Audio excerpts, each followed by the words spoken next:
And good morning, Johnny Lee. Good morning, Mr. Jamie. Johnny And Lee, happy our birthday, pastor just a down couple of days late. Yeah, Cross Point Church, man. Saw you Sunday. Yeah, I absolutely. don't harp much on it, but Sunday, we're trying to build a new church. And it's going to cost, what, $7 million? Probably so. I would write you a check, John, but hey, I need to draw the interest. I understand.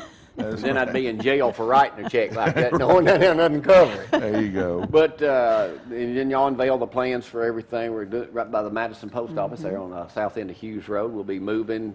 Timetable, what, 2-3 years? Well, if all goes well, and it goes, we will break ground November, December of this year, and probably move in by January of 12. So, when you do a sermon like that, talking about people and how they need to tithe, and I see you brought $1 and a dime, you're going to tell that short story. Short emphasis. Did you get that? Just the 10% of it. You're going to tell that short story. Do you get any complaints? Not much. I mean, but people usually they complain by not showing up.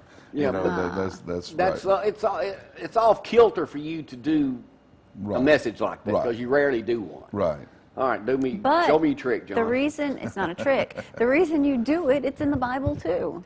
Well, absolutely, that's right. It's the giving to the Lord first, and of course, you know, and there's all kind of people that have all kind of different impressions of giving and what you should be doing and whatever. But in essence, folks, you know, the Lord gives us every one of these that we have. I mean, the only reason I'm able to hold this is because God has given me the ability to hold it. I just fumbled there, but we're able to do this, and you're able to drive to work, speak, type, you know, whatever you do.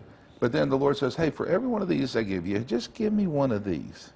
And, you know, if you do that, if you just do that, the work of God's kingdom will just go unbelievably well. I would venture to say that if most every church, if the vast majority of the people that come would do that, your financial problems in your church would just be almost non-existent if people would just be faithful. But now, didn't you come up with a way?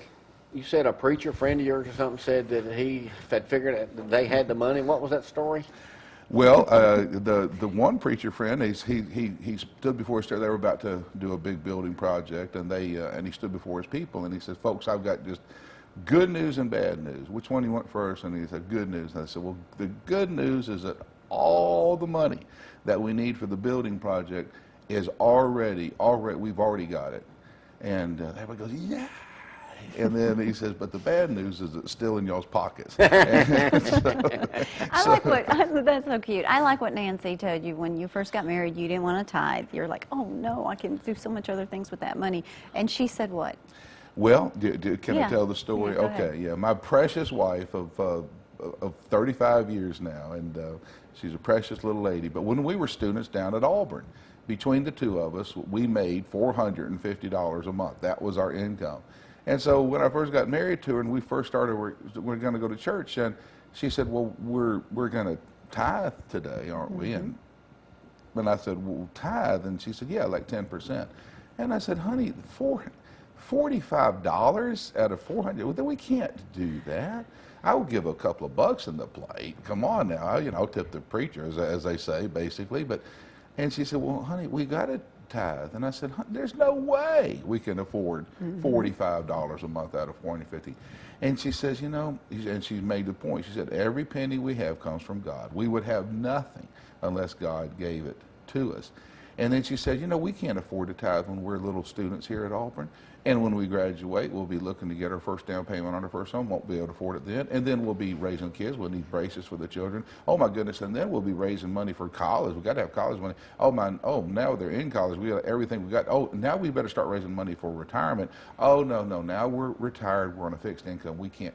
And she said, "We'll go through our whole life and have to stand before God one day and realize that we robbed God of all the monies that were already his, and they're all his anyway." You know, that made great sense to me, and we started tithing from Well, And it blesses you as well, and it's amazing how that comes back to you. It sure is, absolutely. And I think we told you this story. The girl that went to work for us, Christy Vale. Fail? We meet with her. She's 26 years old. Got a 3-month-old. and they live here in Athens. She worked at the Huntsville Times, and she's going through what we could afford to pay her and this, that. She said, well, I got this, I got that. I can't cut out tithing at Lindsay Lane. I just got to have that. And you got to have that. What we're going to do. But anyways, they worked it all out. But that just shows you, some people, that's part of their regular budget. It needs to be a part of a lot of people's budget. Yeah, absolutely. So. And unfortunately, it should be part of everybody's budget, because what it does is it shows God. It shows God, God, I know everything I've got comes from you. I don't have anything unless you give it to me. And so that's the way God wants us to live. And the blessing is we get to keep 90%. I want to go back to a week ago Sunday. Because, John, come on. You got some stuff in here that I just... And I've got no way written down here on my little note. No way. You said you've got to learn to forgive your debtors. Yes. No. Jamie, no. You can't pick and choose which ones you want to follow. That's right. Oh, yeah? Well, you can, but it only hurts you. Well, if they owe me, John, they owe me. If they screwed me, they owe me. Well, now, you know who you are, too. Stop it.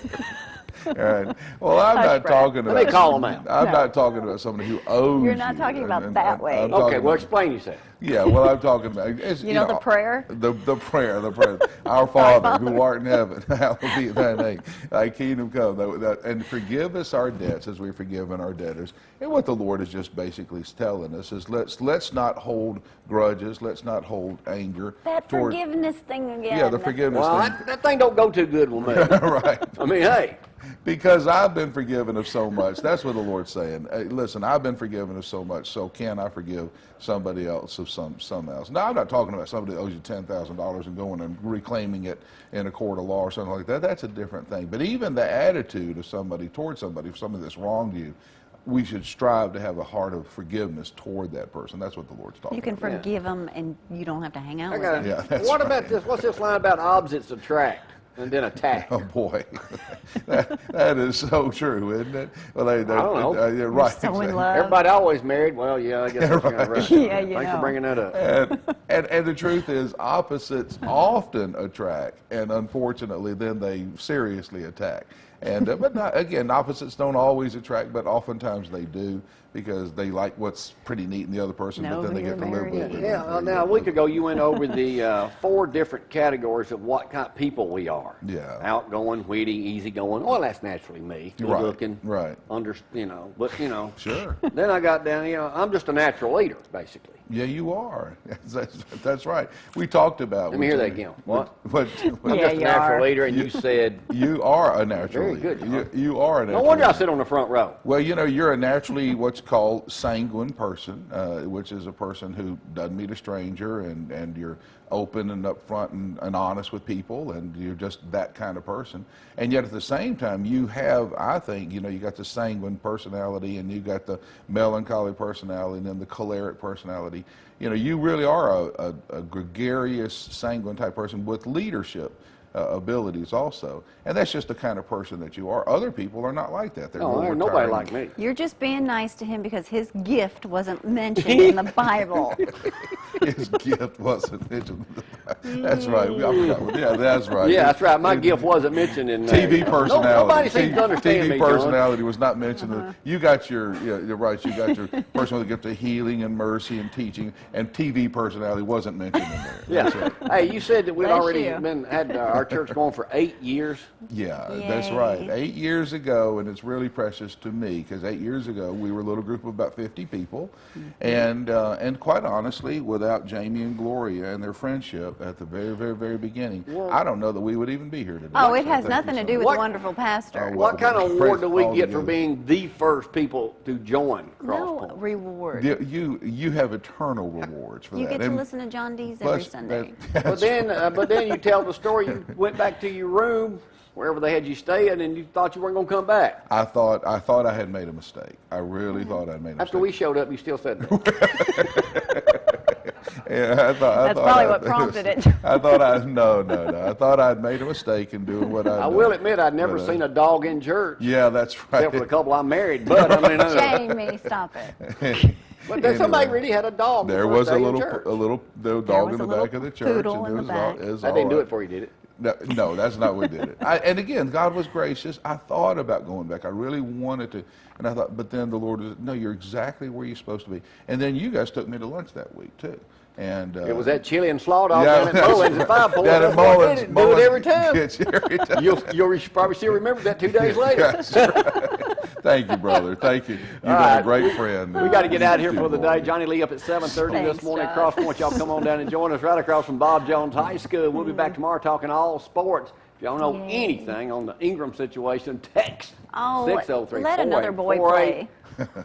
Go to work today. Don't worry about it. You heard what East Limestone coach Jeff Pugh said to say the 2 behind him Be are all just right. as good. That's right. All right. Johnny Lee up at 7:30. Y'all come on down to Cross Point right across from Bob Jones every Sunday morning. We're sitting on the front row. Got plenty of room Come for you. join us. We got to take a break. We'll see y'all tomorrow. Bye-bye.